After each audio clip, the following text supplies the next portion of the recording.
Bonjour, c'est Nathalie, ravie de vous retrouver dans cette vidéo. Et puis dans cette vidéo, je vais vous parler de votre ego. Alors c'est vraiment un thème qui m'intéresse beaucoup ces derniers mois, ces dernières années en fait, parce que ma vie a vraiment changé quand j'ai réussi à reconnaître mon ego, puis à reconnaître surtout combien il était super doué pour me pourrir la vie.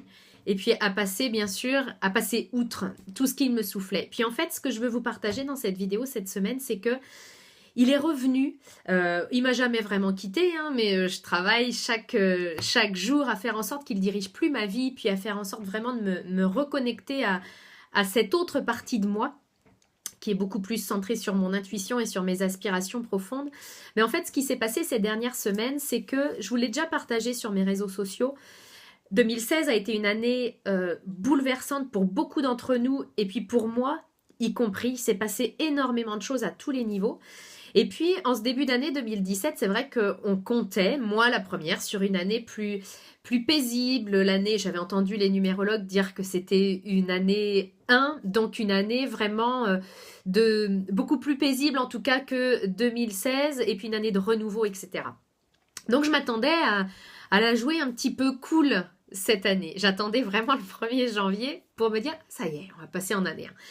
Et en fait, je vis pas un début d'année super paisible. Je sais pas ce qu'il en est de votre côté, mais c'est un peu le sentiment, c'est ce que je partageais avec mes clientes dernièrement. J'ai un peu le sentiment que là, 2017, c'est un peu le fond de cuve de 2016.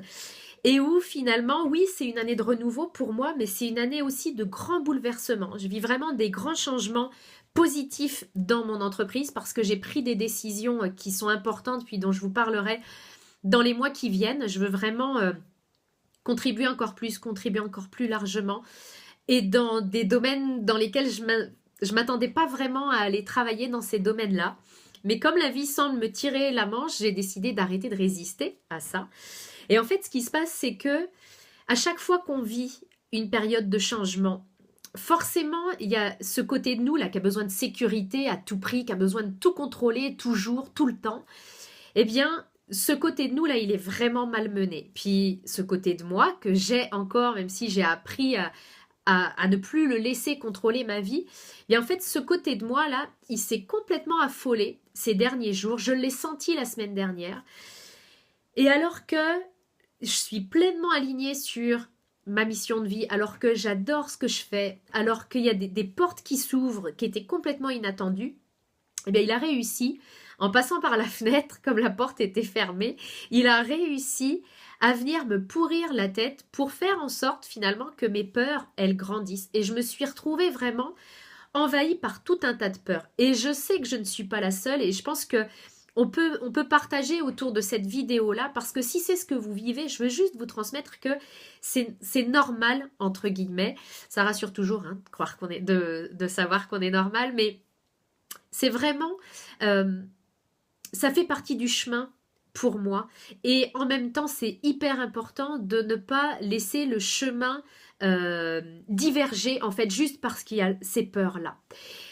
Et en fait, la grosse prise de conscience que j'ai eue ce week-end, ça a été de me dire, mais oublie jamais, puis ça c'est vraiment une phrase que je me dis très souvent, mais parfois mon ego réussit à me le faire oublier, n'oublie jamais que ta vie c'est un jeu.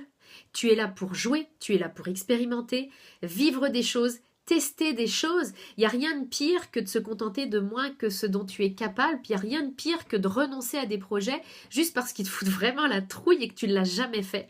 Donc c'est vraiment, moi ça m'a permis ça a fait comme un ah ouais, c'est vrai. Et ça a été un moment d'arrêt pour moi qui m'a permis vraiment de me réaligner en me disant mais ces peurs-là, c'est juste ton ego qui essaye de te pourrir la tête pour te tirer à l'opposé de ce que la vie attend de toi et à l'opposé de ce que la vie met face à toi, juste pour te garder petite, juste pour te garder dans toutes tes peurs. Et je le sais que je ne suis pas la seule à vivre des moments comme ça, parce que je parle très souvent, dû mon parcours d'ancienne fonctionnaire, très souvent je parle à des femmes qui sont dans un job alimentaire, un job qu'elles n'aiment pas particulièrement. Alors c'est pas que c'est l'enfer, mais elles sentent que c'est juste pas la bonne chaise professionnelle. Et à chaque fois, effectivement, si vous sentez que vous êtes dans cette situation-là, ou si vous sentez que c'est votre couple que vous devez faire évoluer, à chaque fois qu'il y a un palier à franchir, votre ego vraiment se débrouille pour vous créer des scénarios catastrophes, pour vous apeurer, pour jouer sur le manque de confiance en vous. Tout ça pour finalement vous empêcher d'aller vers là où c'est juste pour vous, d'aller vers le meilleur finalement. Donc, c'était le partage que je voulais vous faire dans cette vidéo parce que si votre ego vous emballe dans une direction où vous sentez que vos énergies baissent, où vous sentez vraiment qu'il y a des émotions hyper désagréables qui sont là, c'est pas un chemin qui est juste celui-ci. Puis peut-être juste de vous rappeler comme moi j'ai pu le faire ce week-end, juste vous rappeler que c'est un jeu tout ça. Puis si vous vous rappeliez que c'était juste un jeu, si vous étiez venu là juste pour expérimenter des choses, pour tester, ça j'aime moins bien, ça c'est pour moi, ça ne l'est pas. Si vous rendiez votre vie plus légère et plus joyeuse, qu'est-ce que ça pourrait changer? C'est quoi l'expérience que vous oseriez tenter si finalement tout ça, c'était un jeu? Parce que les réponses à ces questions-là, elles sont importantes, puis elles peuvent vraiment influencer votre vie pour le meilleur, puis c'est vraiment ce que je souhaite pour vous. Donc je vous souhaite de tout cœur de vous reconnecter à ce côté d'amusement dans la vie que notre ego nous fait perdre tellement de fois. Et c'est là que l'énergie revient et c'est là que les belles choses reviennent également. C'est ce que je vous souhaite. Je vous retrouve très bientôt dans une prochaine vidéo. Belle semaine.